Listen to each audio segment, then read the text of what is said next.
Greetings, members one and all of the Salivation Nation. For 200 years, historian treasure hunters have been looking in the wrong place for Napoleon's lost gold. Let's explore.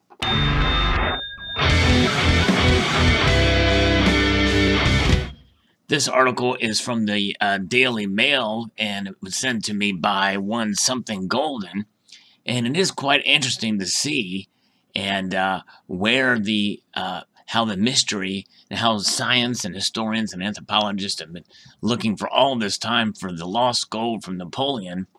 And where is it? Apparently, it's in his hometown, according to this headline. And it makes you wonder, to a more domestic situation here in the United States, where so many people are looking for lost Civil War gold. I've covered that in a prior video as well. But let's take a look at this article here. A Russian historian claims to have solved the 200-year-old mystery of where Napoleon's troops hid 80 tons of gold on the retreat from Moscow in 1812. Vyacheslav Reichennikov claims the French emperor ordered decoys to be sent to a fictional burial site 40 miles from the actual location. Ryzkov says the famed Napoleon Lake, Semilovo, in the Smolensk region was a fraud, while the real loot was carted off to Lake Bolshaya Rutovek near his hometown of Rudnia. It was Napoleon himself who accompanied the real bounty and ordered decoy convoys to be sent towards Lake Semlovo to distract Alexander L's forces, or Alexander the First's forces. The historian told the Rabachi Put newspaper he believes unfounded rumors were deliberately disseminated by Napoleon's men to hide the true location of the treasure close to the Belo-Russian border.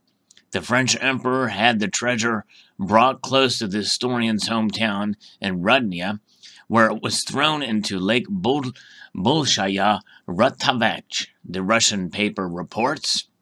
Here's a photo of the lake. The historian claims Napoleon had some of the treasure melted into ingots before it was packed off in 400 wagons accompanied by 500 cavalry and 250 members of Napoleon's elite Old Guard. Ryzkov told Rabachi Put that the emperor himself went with the treasure to oversee its complicated burial. A platform was built out of the center of the lake, and the bounty was buried at the bottom of the water. Wow. So here we see a map of where what was previously thought the treasure was located and where they think it is now. Ryzkov claims that due to the elaborate way in which the loot was hidden, advanced technology and experts will be needed to salvage the gold. He also said that studies of the water in the 1980s noted a high concentration of silver particles. The myth of the stolen treasure dates back to the Grand Army's embarrassing retreat from Moscow, when they were said to have carried off gold and jewels from the city. The story goes that during the retreat through bitter December cold, the Russian troops decided to bury the load. According to a member of Napoleon's staff, Philippe Paul de Segur, the loot was hidden in Lake Semlevo in the Smolensk region in western Russia. Scottish novelist Sir Walter Scott added further fuel to the rumor when he mentioned the treasure in his 1825 biography, The Life of Napoleon Bonaparte. Historians and archaeologists have scoured the area of Lake Semlevo ever since. The legend has been bolstered by huge troves of weapons and ammunition that have been uncovered around the lake. The Russian paper reported that the Soviets made extensive efforts to retrieve the treasure in the 1960s and 70s to no avail. But according to Moskovitskij Komoloskov's paper, Vladimir Poraviev, who has hunted the treasure for years, says Ryzkov's story is absurd. He cited the idea of 400 wagons as particularly outlandish, saying this secret convoy would have stretched for miles. Poraviev also mocked the idea, asking what scuba gear Napoleon's men had for their complex underwater burial, at the bottom of an icy lake in the middle of winter. So it's not been proven that it's actually there. But nonetheless, considering so much gold involved, and the fact that it was, under military strategists that were involved in this, it makes you wonder, which harkens back to not only the Civil War gold and why it wasn't found. It was meant to throw people off, I'm sure, for both the Confederate side and the Civil War, but also in Napoleon's case here with sending decoys and the like and strategizing on where to hide it. My guess is it's probably not at the bottom of the lake, or they found a specific place in the lake to just dump it.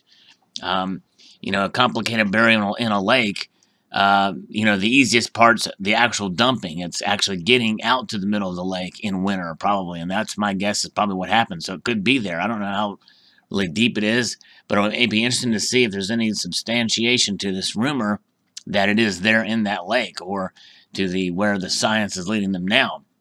And the other thing is, the most recent example is the lost Nazi gold. Where is that? There's many different documentaries and stories on the lost Nazi gold, and my guess is as complicated as the efforts were during the Civil War and this effort by Napoleon. My guess is that the Nazis, being highly skilled, a lot of them engineers and scientists, have probably found even more clever ways to hide the gold. So it'll be interesting to see if it's ever found. I think it's a fascinating story here. Thanks again to Something Golden for sending this along to me. It'll be quite fascinating to see if it's actually found. We'll keep an eye out on this. These stories are definitely very exciting and interesting to behold. And it's a step into history, and it just further, in my view, bolsters the case on how valuable gold has been throughout history, through all phases of history, through multiple cultures in history. And that's what really fascinates me anyway, and hope it does you. And I think that stories like these, which I'll continue to share and have shared in the past, are just further examples that it gives us confidence that what we are doing in accumulating precious metals is, I believe, the right thing to do in times of uncertainty, or even in times of prosperity, as an insurance policy. And that these people, and understanding that wealth is power. Napoleon understood it. Hitler understood it. So did Jefferson Davis.